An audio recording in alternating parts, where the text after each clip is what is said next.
আমি যখন প্রথম ইউটিউব চ্যানেল খুলেছিলাম, বিশ্বাস করো আমি ভাবতে পারিনি আমার ভিডিওসগুলোও কেউ দেখবে, আমার কথাগুলো শুনতেও কেউ এত পছন্দ করবে। তবু তোমাদের ভালোবাসা আর সাপোর্টে আজ আমার ইউটিউব 500 জনের পরিবার, মানে আমি বিশ্বাস করতে পারছি না।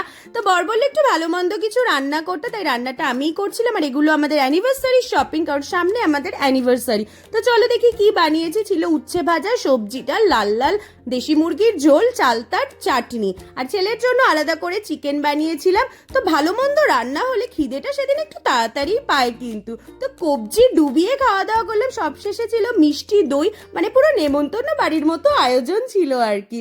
তো দুপুরবেলা সবাই মিলে দেখছিলাম একটু টিভি। অর্ধেন্দু বাড়ি থাকলে তো একটু টিভিটা দেখা হয়। সন্ধ্যাবেলা ও আমাকে দুটো পেস্ট্রি এনে দিল, ছোটখাটো একটা সেলিব্রেশন তো বানতা হ্যাঁ boss. Last but not the least, সব তোমাদের জন্য। থ্যাংক ইউ অল, এভাবেই আমার পাশে